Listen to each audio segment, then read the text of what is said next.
Christianity. Loads of members all over the planet and once the largest religion in the world. And a religion I'm not a part of. So why do lyrics like Cameron Winters sound so interesting to me? The devil will work even in the rain that is pouring. The devil's work begins early every morning. The devil is real and he's living in heaven. I think the answer lies in how deeply rooted Christianity is in our society, despite its modern decline in popularity, which led me to finding.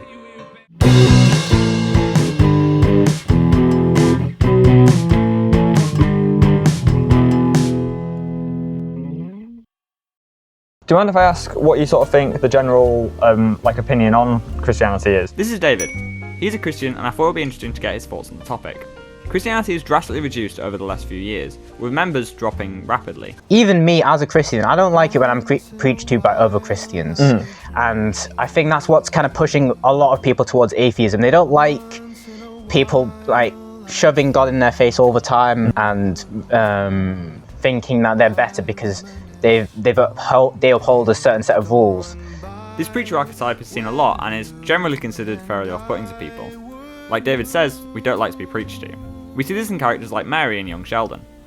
Thank you, God, for this food we are about to receive and for the nourishment of our bodies, and bless the hands that prepared it. Amen. Oh, man.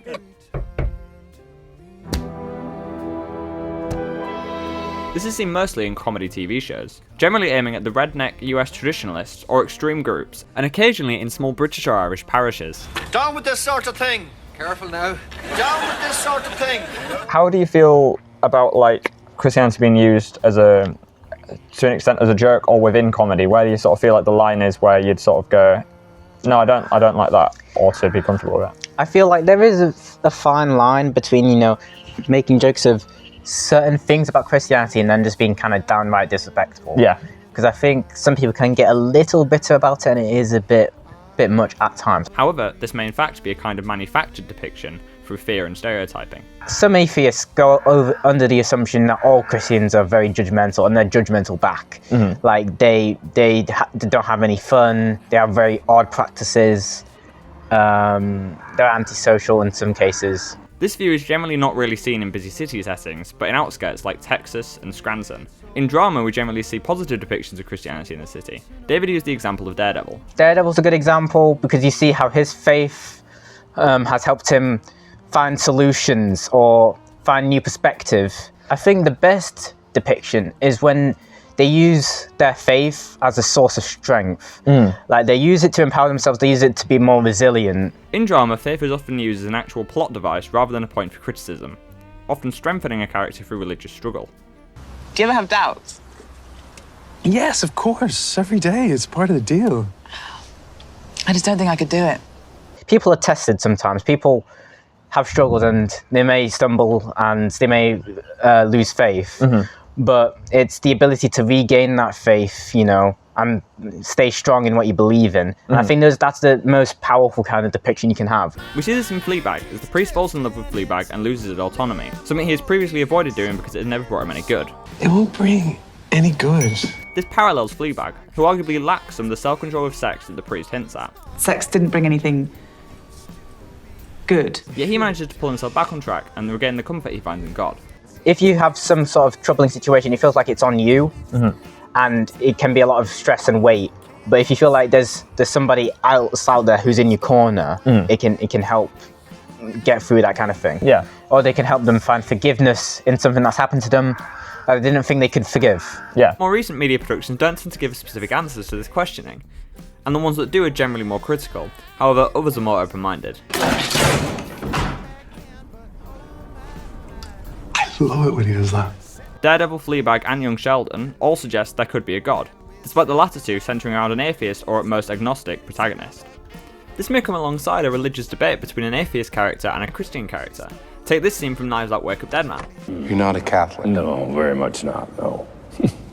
Let's build upon the empty promise of it child's fairy tale filled with malevolence and misogyny and homophobia, and it's justified untold acts of violence and cruelty, while all the while and still hiding its own shameful acts.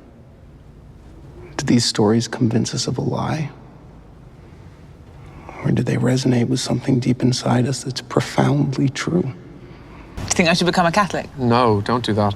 I like that you believe in a meaningless existence. And you're good for me. You make me question my faith. This going against convention, however, may be important. In stories like Fleabag and Sister Act, religion and faith don't hinder the characters who are religious.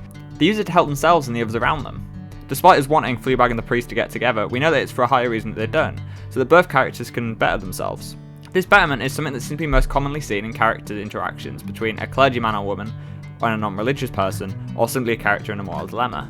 An atheist character may even briefly become secondary to aid the Christian character in regaining their own faith. Take this scene from young Sheldon, where Sheldon, a hardened atheist, comforts his Christian mum. Faith means believing in something you can't know for sure is real. Did you know that if gravity were slightly more powerful, the universe would collapse into a ball? You don't believe in God. I don't, but the precision of the universe at least makes it logical to conclude there's a creator.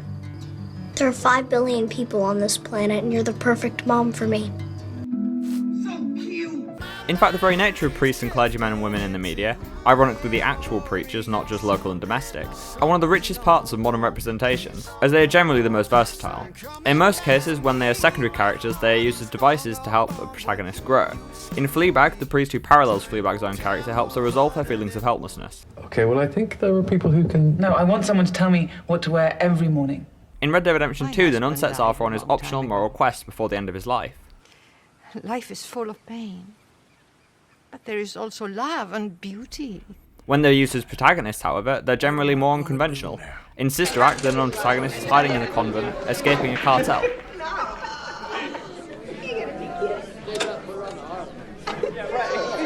In Knives Out Wake Up Dead Man, he's in trouble for violence. Even the priest in Fleabag is a Cool sweary priest. And this is all without even saying about horror. A genre that uses depictions of Christianity as a moral punishment through visuals of the devil to discuss morality. What kind of side is that? Are you going to argue again? That there are no sides? That there's neither good nor evil? This can have varying effects on the Christian audience. I feel somewhat uncomfortable with depictions of like the devil or demons being the main character. Like, I haven't watched Lucifer, and that's by design. It's also very common for us to see evil nuns in this genre. Less so evil priests, but I think that's maybe just coincidence. This genre is often used to criticise religion as well, but often as an institution more than an idea. This is weirdly also often done through depictions of the devil, like Lucifer in Good Omens. Do I look like I run a bookshop? Religion and Christianity in the modern era of media are often explored through their interconnectivity with an atheist lead, or a point to critique other ideas. But why is it used so often? Because we know the stories. Heartbreak, loss, and a longing to be the best we can. Directors and writers use Christianity in their stories so that they might be understood. Thank you for watching, and I'll see you soon. This is a little end clip of something I asked David. I thought it was quite interesting, so goodbye. Close off, just unless there's any other thoughts we'll come back to later. Yeah. Just saying, why do you think a positive depiction of Christianity matters?